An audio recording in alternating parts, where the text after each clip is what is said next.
everybody, and welcome back to the show, Amy Weber Unleashed. I am your host, Amy Weber. Today we have luxury real estate specialist Evan Bellman on the show. Yes, ma'am. How are you? I'm doing well. How are you? You're my first real estate agent. Really? Yeah. So excited. Okay, that changes everything. We are in familiar territory here today. Yes. How is the market here in Las Vegas? We're still bustling. Yeah. It's been pretty aggressive 18 months, right? And it's continuing. Take away the doubters out there, right? That everyone's got an opinion, and so far it hasn't gone the direction that a lot of people were thinking, and it's still going along. We saw a heavy increase in the luxury component, though. Yeah, definitely. So, and thankfully, that's where I was. Yeah, and it's just continuing. I know my brokerage, the agency, I know we just opened up in Las Vegas. I wanted to come out for the grand opening, but I come out for this and get a little bit busy. So I know people feel like there's a softening, I guess, in the Southern California market coming. I don't know. I just got 17 offers on something I put on 48 hours ago. So this doesn't feel soft to me, but I mean, gosh, we've been so kind of bullet train, right? For a long time. It's got to change at some point. I think, at least for Vegas, we can't sustain these 20% increases year over year. Right. I mean, our local economy, even with the influx of Southern California, New York, Illinois, which we're all seeing before Corona or whatever, we just saw compounded. Okay. And our average income just can't keep supporting. Right. But I don't know how much that's going to affect us truly, because we're still seeing the out of states coming. Right. I know, because I remember, I would think, okay, Las Vegas, speaking like affordability, I'm not talking about, there's obviously, you have your areas that have always been out of reach for a lot of people, but in comparison to Southern California, I know people even 10 years ago were coming out to Vegas and buying investment properties, 300, 400,000. Those days are gone, right? They're in the rear view mirror. You can find them. They're probably not going to be your most ideal. Right. In an aspect of A, location, and B, how they look. Right. But there are some pockets of town that you can still actually get a new build. Okay. In 400, believe it or not. Really? Yeah. You just got to know where to go. You got to get quick. Okay. Lot premiums are starting to subside a little bit, which is, we know, that's usually the first thing to go. Is when we see a softening, the lot premiums start to. Okay. Up until probably 19, you didn't see lot premiums here. Okay. From 2012 on. Right. It just didn't exist. And now, I mean, it's out of control. Yeah, so, it is out of control. To your point, though, northwest, you can find. Okay. And do you mainly specialize in listings or buyers, or you do both? I do both. Okay. Everyone's always asking, how come we don't have more listings, right? And I kind of just, whatever falls in my lap, not that I sit there and wait for the business to come, but, everyone's so focused on listings. Yes. But someone's got to buy those listings. That's true. Right? And so I kind of go against the grain a little bit, because if you just focus on listings, and you need listings, because obviously we all know listings command. Yeah. But if you don't pay attention to the buyers and you're out there competing against 10 other agents for listings and you don't get that listing, you're working really, really hard for nothing. Yeah. And by the way, you lost your component of buyers and now you're sitting on nothing. Yeah. So, I mean, I work buyers, I'm very listing heavy, but I see, and not to say that I don't work hard, because I know obviously we all work really hard. We'll talk about a story about how someone wanted to pay me by the hour. They said the house was going to sell itself. Okay. Which was really cute. But man, I just see, we call them, selling agents, buyers agents, work so hard. I mean, there's times when, you'll be with someone a year and you've looked at however many houses and you've, given so many offers, put in so many offers, and still come up nothing. Nada. Yeah. Especially now, you have to even get more creative, which is if you don't have an agent with experience, you're kind of in trouble. Absolutely. Right? Yeah. The over ask component has started to come down a little bit. Okay. 6-8 months ago, we were seeing multiple cash offers. Usually, you would see maybe 1 or 2 cash offers. Right.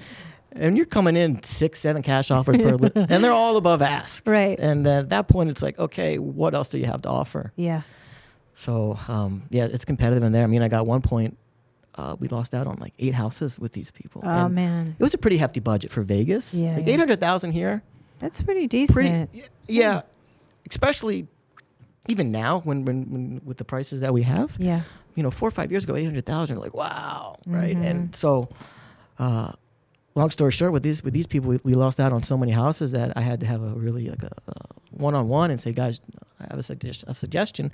You just got to trust me on this one. Yeah. And luckily they did. We dropped down a price point and we took the angle of, cause we weren't cash. Okay. We were VA. Oh. Right. It makes it it's almost as bad as contingent on the sale of property. 100%. Right. So, all the factors we were going up against. And for some that don't get it, that's like, it's like saying it's... Look, we love VA because they will lend 100% of the purchase price. The unfortunate thing about VA and FHA is that they do take much longer. Yep. So you can't necessarily do a 30-day or a 25. So to be competitive in writing an offer, that's tough. You can't waive appraisal. It's fun. No, you can't. Can you? Not by the laws. Yeah, right. But luckily on this house that we ended up winning, the owner was also the agent. Okay. Which generally that's a nightmare. Yes. Luckily, the relationship was solid, and we did some things that they not little tricks of the trade, right? Like the letter that people are really having a bit. The love letter. Yeah, the boo boo. Yes. Don't do that. That's not good. She wrote a great one, but what we did is, and look, I don't mind sharing secrets. I wasn't the first person to ever think about this. Yeah. I asked our broker of record for, hey, can you help me out? And we offered to pay sellers closing costs. Love that. And we beat out 5 cash offers. Yeah.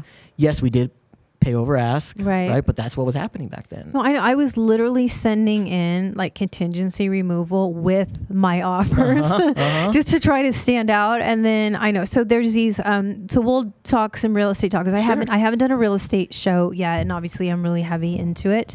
I'm the director of residential estates at the agency in Pasadena, but I do all of Southern California. But so for people out there that don't know, like normally, if you're getting into real estate, you want people to know who you are. Mm-hmm. You don't just want this sort of blind offer. So people were writing letters, introducing themselves. And so what was happening is people felt like fair housing was being crossed.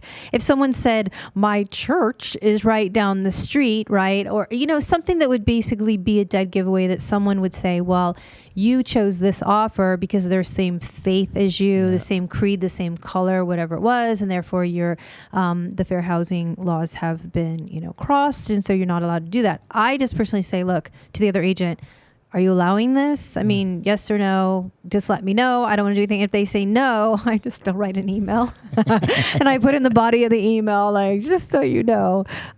So yeah, there's that. And then it's just been a lightning rod of a market, and people have had to get super creative. And being a listing agent, I have seen it all. Yeah. And I've taken like bits and pieces from my little toolbox being a buyer's agent when I was like, someone's actually sending me the CR, not just saying we're not going to have it, sending me a contingency removal. So there's 3 contingencies, guys, when you're buying a house. For those of you who haven't, you have an inspection contingency, and you have an appraisal contingency, and then you have a loan contingency. And these protect the buyers, because when you buy a house, you have to have some skin in the game. You usually have to put, I don't know about here in Las Vegas, but we do a 3% earnest money deposit. Is it the same here? Or is it like just 10,000? Is it whatever? It's depending. You'll see everything from right now it's getting a little bit higher. Okay. Right? But generally you'll see between 1% and 3%. Wow. Yeah. Okay. So some of them are lower. Like I just showed yesterday a house in Desert Shores. Okay. It was $1,025,000. They were only asking for 10%. Wow. EMD. Okay. Okay. So it's starting to get there is no traditional. That's the thing with commissions. There's really no set commissions. We set those ourselves. And, as far as earnest money deposit, that's just something that you would give to escrow, which is a neutral third party that just shows as a buyer, once you open escrow, I'm serious about this. Mm-hmm. I'm not playing games. I could lose that money if I remove all my contingencies and decide not to go forward with the sale. So that's what EMD is, guys. But yeah, so I have a seller. So funny. always listen to your gut, right? You should gotta listen to your gut. And I know that most real estate agents that are busy like us have had our shares of not listening to our gut, but I just got on the phone with these people, and one is a litigator and the other one is an actress. And so I'm always like, look, I love lawyers when they're fighting on my behalf, but I don't necessarily love representing them because you're not really supposed to redline like our legal forms that we use. You do like other forms, like you use counter offers, or you do addendums to add things or amendments to, like we have these legal things we're supposed to use. Anyway, so he had redlined everything, but I said, I don't think I'm a good fit for you. I just remember thinking like, wow, this is going to end up badly. Because like a relationship, it's a relationship, right? Okay, so. It's a relationship. So if you're dating and you're in this thing and you're like, yeah, this is not going to end up well. I can feel it right now. I should probably go ahead and bogey out of this. And I said, I don't think I'm right. No, I think you're great. So what they had said to me was, we don't think agents should get paid the commission. We feel like they should get paid by the hour. And I said, oh, you don't want to do that. Trust me, because your bill. Yes. And they said, well, this house is going to sell itself. And I said, okay, well, is it going to walk itself through escrow? Mm-hmm. Is it going to get through if you don't appraise? Mm-hmm. How about the request for repair? How's it going to do with that? How's its cursive? Can it use DocuSign? Right? I mean, all these things. And so, they got really rough on me. Like, I mean, just the things that they would say, like just constantly like, this and fucking that, like just angry people, very reactive people. And they would say to me that they're proactive. And I was like, no, I'm going to go ahead and detest her. You're very reactive. And they're like, well, you seem really upset. I go, I'm so calm. I haven't raised my voice. You're the one screaming at me on my Bluetooth in my car. Actually, the people across from me can hear you. Uh-huh. And so finally I had to say, it was like a bad boyfriend. I had to say, I'm going to go ahead and walk away from this. That's hard. Because I know that I deserve better. And then they're like, no, please don't leave. Right? Oh. They're just, they're like, you're terrible. You're shit. You can't do this. And the house is going to sell itself. Then when the minute I say like, I'm out of here, they're like, oh my God, please don't leave. And then everything I did, I was like, oh, what a beautiful signature you have. I don't know, just a whole script, like kind of, flipped. So residential, because I did that. You do commercial too? I did a little bit. Yeah. The problem, here's a mistake before we get too off topic, is with all these new agents. Yes. Right? Tremendous amount of new agents. I'm not going to say all. A lot of them think first that real estate is very easy. Easy money. Gonna come. I got to see these shows, which is the worst thing that could ever happen. Yeah. And they really think that you can do commercial and residential at the same time. Oh gosh. You cannot if you want to be successful at either one. Right. Right. So that's that's the issue. And I said I don't want to get too far off, but. Where was I going? Well, I mean, I think it's just a matter of too many there's a lot of new agents and they don't really understand. I mean, they take the class, they pass the course because they memorize a bunch of stuff, but that test has nothing to do with real life application of real estate sales. And they don't understand that residential component is very emotional. Oh my gosh. And until you go something like you have multiple times, you really understand like, okay, if I'm going to be good at this, I just have to focus just on this. And I'm going to go back and get my psychology degree. Yeah, right. Oh, God. At the same time. Because, I mean, look, commercial real estate, you guys, is obviously, when you're buying a building, something that's beyond 4 units, and it just, the numbers have to make sense, right? The cap rate has to make sense for you.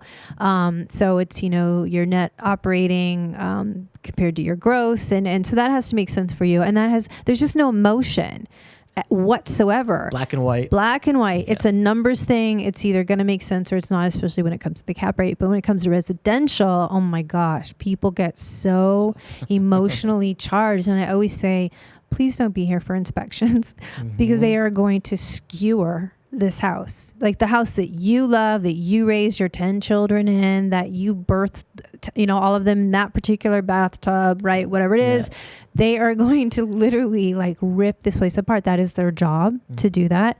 And you don't want to hear it. You don't want to be there for open house. You don't want to be there for inspection. You just don't. Because you can't. You think, oh, it's not going to bother me. Yes, it is. Yeah. That's like saying your child is butt ugly. It's the same thing. Because you're emotionally attached to your house because you think, I chose it. I've lived here for 17 years. Now they're telling me it's, like I'm done. Yeah. It's tough. And they don't want to listen. Right. It's kind of like that, that relationship, boyfriend, girlfriend is, don't ask the questions that you don't want to know the answers to. True. Right. Yeah. And so all they have to go through one of these and then they're going to listen to you. It's hard. It's an interesting business. It's more psychologically challenging than I ever thought that it would be. But I think once you can wrap your head around the fact that, I think like for me, I realize like now I sit back a lot more. I don't author things. I let people do a lot more of the talking because they're going to give me a lot of stuff that they shouldn't be giving me that I can then use against them. Dead on. Yeah. So I'll just kind of sit back and let people, say what they need to say. But yeah, it's tough. I mean, look, I'm selling my own apartment building and I was opening escrow in between shows. And it was hard because, I got a lot of offers and there was someone that came in with not a lot down. But I really liked their agent. And it makes a difference because I felt like she handles herself in a very transparent way like I do. And I felt like, not only is she going to open this transaction, but she's going to close it. Right. Which is huge. And so I was like, oh, gosh, I'm being the stupid seller, right? That I tell them not to do this. Don't read the letters. Don't do this. But, yeah, it got to me. So it's hard. Yeah. It's hard. What's more important, the fluidity of the deal, getting the price you wanted, the net outcome, or just making your life easier in general. Because if you get an agent on the other side that makes the deal impossible, right? It's just, what was I thinking? Yeah, I don't know if you've experienced this. I have, there is a guy, he is not a local agent. I don't quite know where he's from other than hell. But he has had a house in a community that is very tight-knit, like a super tight-knit, like grade A, blue ribbon schools. And so he has this house literally on the freeway. And I went in and wrote, and then he wasn't answering my calls. He kept having open houses like every single weekend, and houses in this area do not sit on the market. And so my buyers had gone in with my card, and he had one of his open house babysitters there. And they said to him, if you use us as your agent, right, we will take you directly to the seller and we will get you $100,000 off the purchase price. Wow. And so I was like, really? Okay. Wow. And so they took a picture of his like busted up car that's been sitting in his back pocket for I don't know how long. And I didn't call him, but I did call the listing agent and I just said, hey, I wasn't sure if you were going to drop the price because your open house babysitter told my buyers that they could get $100,000 off if they used him, right, which they're not going to do. Sure. And he's like, well, I don't know anything about that. Right. Mm-hmm. And so fast forward, it's like, this guy won't call me back. He's pretending like he's not getting my messages. So I've now become like a stage 5 clanger. I'm calling this guy like 10 times a day, voice text, whatever. I'm sending like smoke signals. I'm part American Indian, so I'm allowed. And doing everything I can just to get a response from this guy. And then I start looking at his history and I see what he does is he'll have houses 1,000 days on the market. Oh, wow. That's weird, wow. Right? 500 days. And I'm thinking, what he's doing is he's trying to double end. So for those of you that don't know, double end just means that you're representing the buyer and the seller. So you're getting double commission. Sometimes what happens is listing agents will go in and they will be what I call discount agents, bless their hearts, where it's such a low price, like maybe 3% total, that they have to represent the buyer in order to even make a profit after you take photos and drone or whatever you end up doing, 3D walkthrough or, floor plan. And so it's like he's just literally canvassing every weekend open house. And then I finally got him to counter me, a counter offer. I gave him everything he wanted in the counter.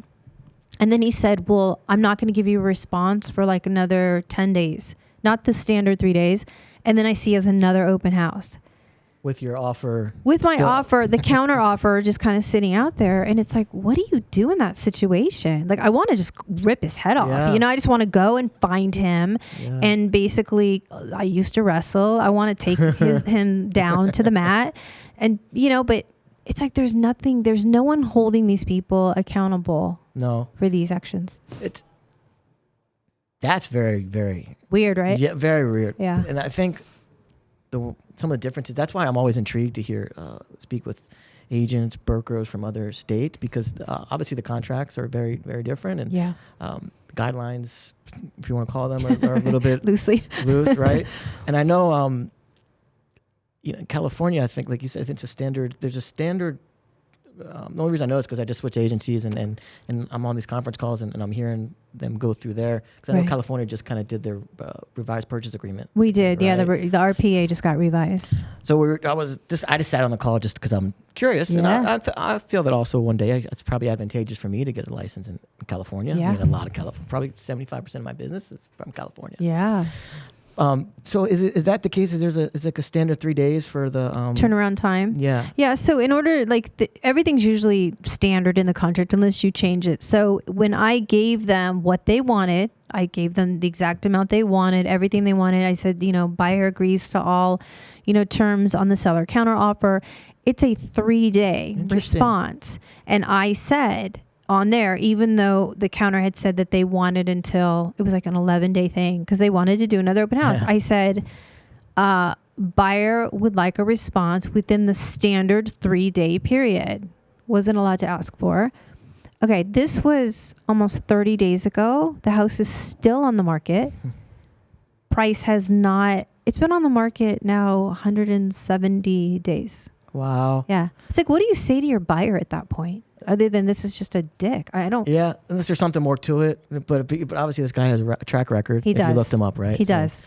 Maybe there really is no intent to sell. He's with EXP. EXP is like it's like I'm a broker, so I have like brokers. EXP is like there's just no accountability. There's no offices to go to. They have it's all, I don't even know how to explain it, other than the fact that there's just no one is basically saying, that's messed up. You don't do that. You can get sued for that, whatever it is. They're rapidly growing too. I think I looked at something today. I think it might have been just Vegas. Yeah.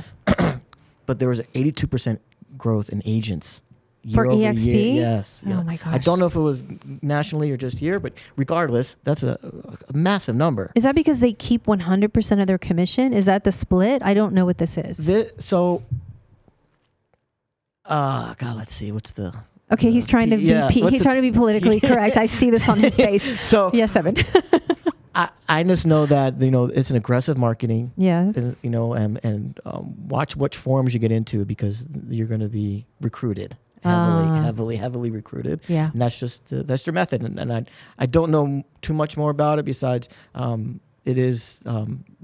They will come after you. They're very, very aggressive, and I think there's some kind of stock component. Oh, okay, possibly some equity stock equity share, something like that. Don't quote me on that, but I think that's right. I'm probably going to get flambéed from some. No, I don't think we're saying anything bad, other than I'm a broker, but I have a broker in my office, like you said, a broker of record.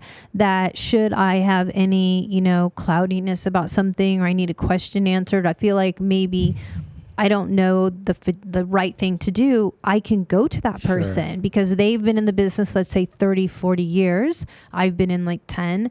And so they're if they don't know the answer, they know the person to call to get it. Right. And a couple of the guys that started the agency, one, Billy Rose, is an attorney, a former attorney. And so he knows, and there's a lot of real estate attorneys within our company. So, but I just don't know what's happening.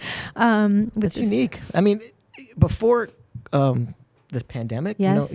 days on market was a massive indicator of there's something wrong. Yes. There's clearly something going on there, but they've taken a little bit step back on how important it is to evaluate what you're going to offer. Right. And here's the weird thing, guys. So you can't act legally. I don't know. I think it's the same in Vegas. I could find this seller. Trust me. I know exactly who this seller is. I could go say I'm having some internal medicine issues because he's a doctor. And I could just go sit on that white paper or whatever uncomfortable thing that is and say listen, you're being dicked around, buddy, by your agent. But I can't do that. Legally, you cannot reach out to, if they're under contract, exclusive, right to sell. If they're under this contract with this guy, I have nothing. I can't contact him. I can do nothing. And you're just meanwhile sitting hands there. are tied. Yeah. And what can you really truly do? I know, it's frustrating. Except, now you pull your offer and you're starting from ground zero, trying to go find. But it was sad too, I guess. And the reason why it upset me so much is because my particular buyer, they just lost their mother to cancer. She had pancreatic cancer. It had, she was in remission. It came back with a vengeance. It took her very quickly. And so it's the father who now has Parkinson's. Oh boy. And they're trying to get him closer to them. The children are. And he's also in a house that's way up on a hill. So he needs to walk. He can't drive anymore. He has Parkinson's. This was a good location. And this agent was trying to say to me, well, I've got a lot of flippers because, the new law, whatever, it's something 9 or 10, RB 910, is saying that you can change the zoning. Really? This is bullshit. Okay, this is a small community. If you try to put a multi-unit next to these mansions, they are going to come at you with pickaxes and pitchforks, and they will have your head on a platter. That is not happening in this community. He's like, oh, it's happening in Beverly Hills. I was like, no, sir, it's not. Yeah. I'm sorry. Sure about that? Sorry, but it's not. Yeah, I tried everything. I looked up his picture. He has dogs and stuff, and I was like sending him like dog treats for his dogs. Like I did every angle. Yeah. Like, he's the Christian. I was like, I pray for the right decision. Like, I'm like, what else am I supposed to do? Oh my gosh. So, okay, wait. So when you were starting out as an agent, do you door knock? Did you ever door knock? No. And lucky you. I guess let me explain why. Okay. So, no, you're smart. It sucks. Yeah. And obviously it does work. It's effective in certain circumstances. Yes. Okay. And it takes a lot of time. Yes. You got to put your ego aside. Yes. You got to work the right areas. You got to farm the right areas. And my issue was, I came from a casino background. Okay. And at an executive level. And I just couldn't see myself door knocking and not knowing who's going to open that door. I'm like, man, God, he went to door knocking. Oh, yeah. So I just found, and again, I will never say door knocking is not a fruitful event. Sure. And as much as they told me when I first started, you need a door knock, and I said, there's two things I'm not door knocking. I'm not door knocking. And I'm just not cold calling. Yes, I don't cold call either. I won't do it. I will bust my ass 10 other ways to Sunday. Right. You name it, I will do it. But those are just the two things, and adamantly against that. And not that I'm too good for it. It's just it's not in my DNA to do those two things. No, I get it. I was on TV for 25 years. I know. It's just you get it? I do, but it wasn't just that. I was like, okay, no, I'm gonna put this aside. Everyone says door knocking when you're a new agent is a easy way to get business. Oh my gosh, you have not lived until you have been cussed out in every language, from Russian to Farsi to you name it. I got to the point where I would like knock and jump back and be like, I'm not selling anything. I swear to God, I don't want anything. I don't have cookies. I don't have shit. I just want to give you my information. Like, it's so dehumanized. It's the worst experience. And I hate to be solicited to. So I was like, I just don't want to do something that I would be a hypocrite for doing. That was kind of like my methodology inside my head for doing. My thing was like, look, I just want you to choose your neighbor. That's it. Good angle. I'm selling a house, and I just want you to know what your house is worth, because you might be feeling like, hey, I want to jump on that train, right? When you see how much I'm going to get. I tried everything. I lasted like all of 4 hours. And then I was like, it's a good workout, Amy. Just put on some tennis shoes and just get in there. Like, no, never again. The closest I came to it. So I'm in a new neighborhood right around the corner here. And during Corona or COVID, when it first started, you couldn't get in to see these homes. And there was probably 5 or 6 standing inventory homes on my street. And every Sunday I see these cars driving up and down the street wanting to get in to see these. Yeah. So during the week, I was like, man, this is driving me crazy. I got to find a way to sell these things. Like, there's the house next to me. It took 6 months for it to sell. Oh, gosh.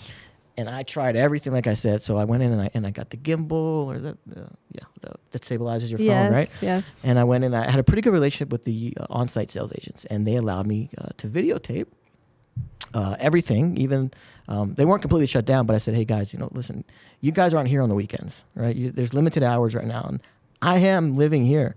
This is what's going on. You're missing buyers. Wow. So I was able to tape everything, and I may have accidentally, inadvertently left my for sale signs outside. Oh my gosh. Right. But at that time you couldn't have open houses. So yeah. Everything was covered up. I did everything that I was supposed to do. But I'm just thinking outside the box. What I was getting back to is, listen, I'm not going to door knock, but I'm going to try everything else possibly to find a way to sell. Oh my gosh. I was with an old broker for a while, and I just had to get out of there because I felt like I was never going to grow to my full potential. Like when you were sort of like the biggest fish in the tank, and people were kind of coming to you for advice, which was really flattering because I was pretty new in, but I wanted to be selling those $20 million, $50 million houses, and I needed to be around someone that was so much better than me.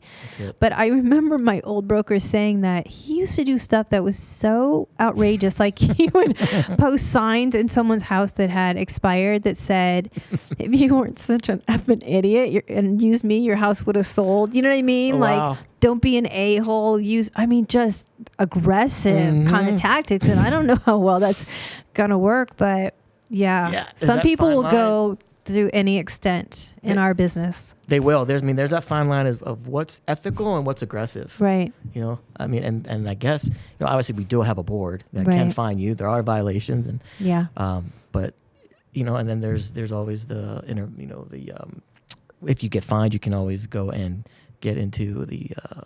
You go into mediation, whatever that is. Yeah. Exactly, and try and fight and argue. But I guess you just got to be sometimes, work smarter. And not harder. Even when I was wrestling for the WWE. We had wrestlers' court. We actually had our own court system. Interesting. Yeah.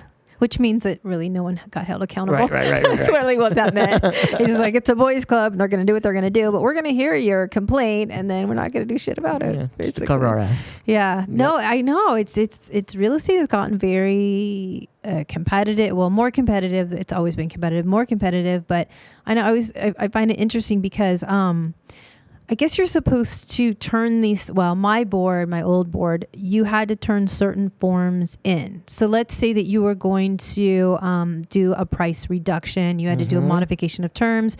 They wanted that. Not all boards want that. And a board is basically, guys, where, you have your multiple listing service, and then, you can have your Supra, which is what opens up these key boxes that we have in LA. Do you have those Supras also out here? Central lock. Yeah, like a central lock. And so everyone there's all different types of boards. There's like Glendale and Pasadena, and there's Beverly Hills. So I guess I didn't turn one in. I don't know what happened. So they wanted to fine me, right? Like whatever, $500. And so I said, okay, I'm going to pay the money, but I would like an audience. So whoever is on the board, I would like at 30 minutes of your time, right? So I went in and I said, okay, here's the situation. So this is important to you guys, right? It's really important that we submit these things. And they said, yeah. And I said, okay, well, you have these other things in big, giant, bold font. That's like a 42 or a 72, right, size font.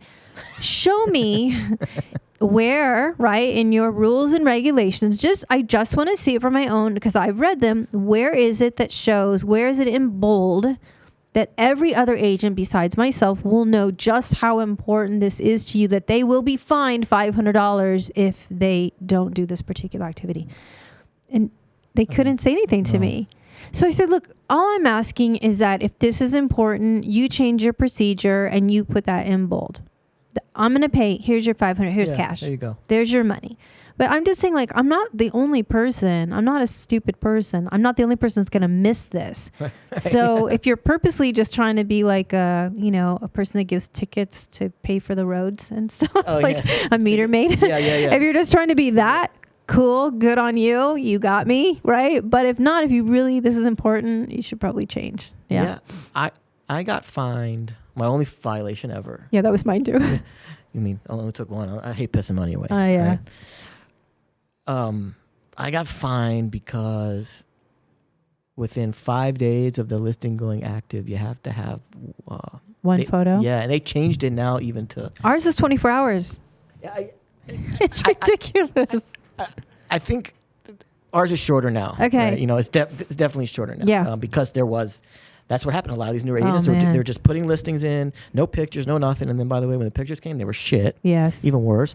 That's what aggravated me is this.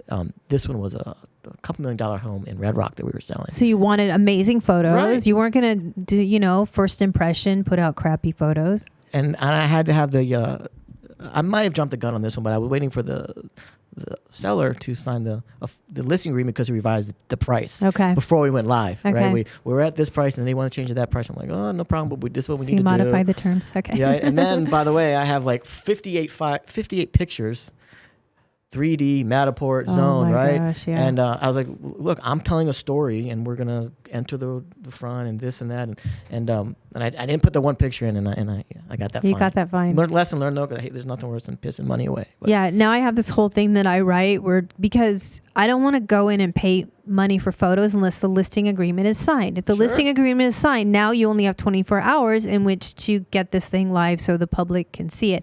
And this was born out of agents double ending, and they were keeping the listings private and they weren't putting them on the MLS. And so, the minute you have this thing signed by your sellers, you have to go live within 24 hours. But what photographer? I'm going to sign the listing. Like, can you be here now? Right. And drone, can you be here now? Yeah. Like, it's like, I'm not a genie. You know what I mean? I don't have magic carpets to go send to all these, third party people.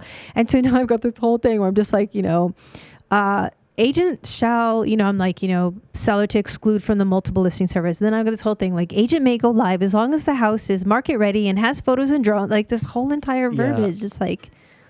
And that goes back to what we were speaking easy of money, before. Kids. Yeah, right. Jump on in. The water's warm. It's amazing, and they just don't realize. No. And I'm gonna say that I was totally immune to that fact. You don't know what you don't know. Yeah. But it is really a lot of work. It is. It's not as easy as they make it. And I wish we did get paid by the hour. Me too. My gosh. Look, I don't mind working my ass off. Yep. I don't mind not taking the days off. Right. Yep. Like but I'm used to busting my ass coming from my previous background. Yeah. What's 6 days a week? Sometimes 7. But I'm gonna do it the comfortable way. Not on my terms, but the way that's beneficial to everyone in the transaction. Yeah. And I just feel like some of the fundamentals right now aren't getting. There's so many new agents. Yep. That it's impossible for them to get.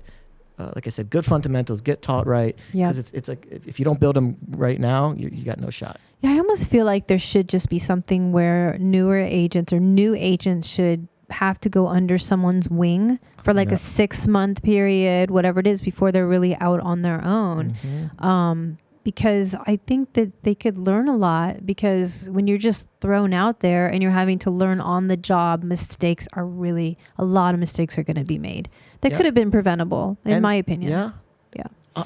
And discouraging, because if you come out of class, you get your license and you know everything and no deals, and okay, well, you got to pay your dues and learn. But like, if you don't have something set up coming out of class, it's very discouraging. Yeah. And they talk about this sphere of influence, right? You're supposed to go to your sphere of influence. Let me tell you something. From my experience, like, I have wonderful friends, and a lot have used me, but they say, like, go to your family, go to your friends. In any business, the people that are going to support you are usually not your friends and family, okay? They are total strangers, okay? Do you really think my friends and family are listening to this podcast right now? No, but I got some cool total strangers that hopefully are going to benefit from this little, chat. Yeah. Okay, wait, I wanted to touch on one last subject. It might be a little bit touchy. Do you have any thoughts on Zillow and what's going on with Zillow right now, not being an iBuyer anymore? I think, many. So I guess let's take one by one. I think that people, the general public, relied heavily on Zillow and their estimates. Yes. And it skewed a lot of things. And I can't tell you how many conversations I had to say where I don't care what this estimate is. Like, they're using inaccurate. It's completely inaccurate. They're using an algorithm. Old information. That's it. Per square foot on this and that. They don't care about what your backyard looks like or what you've done inside of the floor. If it's updated. Nothing. Yep. So that I think maybe Zillow will learn that, hey, they need to revise that, because that's clearly part of the issue they have now, right? The platform, their iBuying platform, it just they got ahead of themselves. Yep. And it's funny because, well, I guess kind of funny, but you don't want to laugh at someone else's failure. Right. However, they cause our life to be pretty difficult. I'll laugh. Right? Yeah. And the comment I believe was their CEO made is that they're pulling out of the iBuying because you can't predict what's going to happen in the market. No shit. Oh, no shit. Right? I'm sorry. What's Zestimate? Right. Exactly. Right. Now, the small ounce of credit I will give to them is I believe that they did assist in pumping the prices. Yeah. Because as much as I hate FOMO, I just hate the word FOMO, everything about it. But that's what was happening, at least in Vegas, the last 6 to 8 months. Is people that were sitting on the sidelines thinking, I'll just wait for this bubble, which is not coming. No. Right. And then all of a sudden, they see the house going up and up and up. And so they really got FOMO. And I think Zillow attributed to that a little bit. Yeah. Other than that, I'm not a big fan. Yeah, I didn't understand. So Zillow bought Trulia, and then somehow they just became the gold standard of, it's like Wikipedia. Yeah. Wikipedia is bullshit. I'm sorry. I can add stuff to Wikipedia. Wikipedia, I'm 10 years younger than I really am. People think I'm 41. I'm not. People think I'm 5'7". Guess what, kids?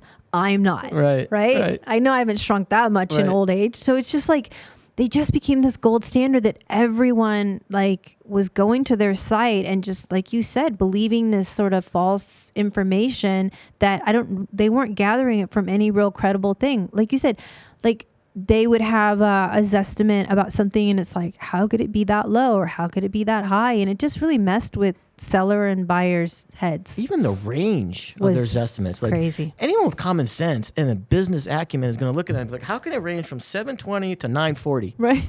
How's that possible? Yeah. Like, there maybe maybe 100,000 stretch because you don't know what's going on, but that's pretty large, pretty wide range. So, yeah, I know. I don't feel bad for. Look, I feel bad for people that lost their jobs, obviously, that were associated, because I don't want anyone's livelihood to be affected. But I think Zillow needed a big splash of cold water in the face, and they got it. I don't know. Maybe you can tell me if in California if it was the same, but here they were coming in and scooping up anything between $250 and $450, like that. Okay. Cash.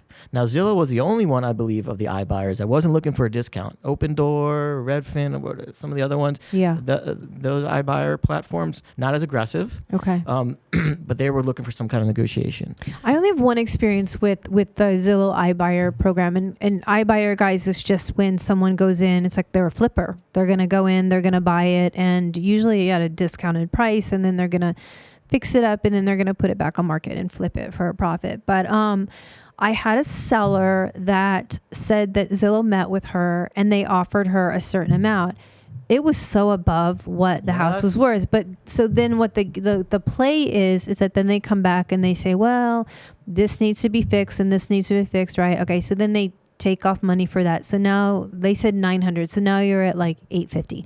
And then they're like, well, staging is $20,000, which is funny to me because I own my own staging company. Oh, do you? Yeah. And I stage all my listings for free. Beautiful. And so I was like, okay, $20,000, you can just give me that. So now we're down even lower. And then they charge like a 17% commission and then these other fees. So by the time, you think you have a $900,000 offer, by the time it's all said and done, you're in your sevens and you're just better off to go on the open market. That's it. Yeah. And I don't want to say too late, but how long did that process take? Right. Because they do draw it out. They do draw it out on purpose because they hook you a little bit and then they just keep kind of, yeah. It's a little of a false narrative, but they spent a lot of money on that marketing. They really did. I know. Now they keep calling me, asking me if I want to buy zip agent. codes. Oh, yeah. I've never done that, by the way. Yeah, I will not do that. I refuse. I'm not going to be a Zillow agent. I'm sorry. Refuse. So all you Zillow agents, God bless you, but someone's got to. And you're not going to be door knocking, and I'm not going to be. I'm not door knocking anymore either. So, oh my gosh. So if anyone's looking to buy or sell in Vegas, do you check your DMs on IG? I'll have your stuff up. Of course. Yeah. I do. I think part of my motivation for this year was, or my business plan, coming from the corporate world that I came from. Yeah. I did a business plan. Like the day that I got my license, I wrote a business plan. I love that. It gets into my head a little bit of, okay, what's really going on in there? Yeah. And I wrote it literally when I got my license in 2017. I wrote a business plan every year since then. Okay. And, in the corporate world, business plans, you write them, boss looks at them, they go on the shelf till next October when it's time to pull it out and write it again. Yeah. Right. So I tried to change that. But yeah, to I guess the long about answer is I need to increase it. For me, my default or my fault was social media. So I need to grow that. So yeah. Anything that you can add would be great. Any promotion. Yeah. I think I need to grow mine because we all know there's a changing of the guard right now, and some of the older agents they're not making the shift to not just Instagram or Facebook. TikTok, right? Like I laughed at when someone told me about it, but I did literally create an account 2 years ago. Yes. I'm not saying I've used it a lot, but I got it. I think that there's more, what's the next TikTok? Because now people are realizing TikTok. Oh, I'll tell you, they just reached out to me. Oh. I'll tell you when we're done. Yeah. Okay. Good. What it's called. Yeah, it's a very interesting platform. But yeah, I think for me, look, for agents, it's especially for social media when it comes to TikTok, you have to find your niche. Okay, your niche, and you just have to stick to it because I think it's confusing for people and I'm guilty of this. It's like one day, it's your pet, and the next day it's like, not for you, Evan, makeup application. And then, the next day you're talking real estate or you're showing someone. I think it's okay to, on certain platforms like IG, to kind of have a varied thing to show this is part of my life. Like it's family and it's real estate, whatever it is. But on TikTok, you really have to stay consistent and on point, on message. Oh, yes. And then if there's one thing I can tell agents out there, if you're listening, I would just say follow through is the biggest downfall for most agents, right? 100%. And also it's like, okay, there's a thing. Steve Jobs, I thought this was brilliant about him. So Steve Jobs used to wear the same thing every single day. Do you know this? Mm-hmm. Yeah. So he wore that little half kind of turtleneck. And the reason why Steve Jobs did this is because he did not want to use any brain power towards what am I going to wear. Mm-hmm. So that was his uniform, were those jeans and that black kind of turtleneck. And so, it's like, for me, every day I have to basically plan out every single hour of my day and I have to execute that. That's it. And my day for me personally starts with me. I have to start with something that makes me happy. So that's meditation or working out. And I'm not going to pick up my phone until I'm done filling up my cup. Because when my cup is full, I'm the very best agent for everybody, including agents I'm working with, people in my office. I'm a better mom. I'm a better wife. I'm a better everything. And I know most people are like, oh my God, they want to get to it. But you have to have that balance where you still have your happiness, right? Because so many people are just so like gung-ho and they're just burning the candle, and then they just start really resenting and hating real estate, and then it just shows in their attitude and the way they conduct themselves in transactions. You get some of these crappy agents we were talking about. Yep, and it's not fun. It is a tenuous 30 days. Sometimes longer. Yes, sometimes longer. Right now, I don't know if we're finding, our average days on market here for a while was like 10, 12, and it's growing a little bit just because that's just the nature of the business. It's not slowing down. I'm being careful because people start saying, "Oh, we're good. We're soft. Listen, there's still more ready, willing, and able buyers than there is inventory in Vegas and in Southern California, and that's what's continuing to drive the price up. But look, it doesn't mean you still can't get a house, people. You just need like a really amazing agent like Evan that's gonna work his magic here in Vegas, or myself in Southern California. Yeah. Reach out to us if you guys have any questions. And I want to thank you so much. It's been such an insightful conversation. Yeah, I love it. Listen, I could talk. First of all, I can talk, period. Me too. But I could talk real estate That's why forever. I have a podcast. Because now I don't get yelled at for it. Right. I'm getting celebrated. Oh my gosh. All right. Thank you again for being on the show. Of course. Thank you. All right, guys. Thanks again for a great show. Thanks for listening and for subscribing and watching. And until next time, I'll see you later. Take care.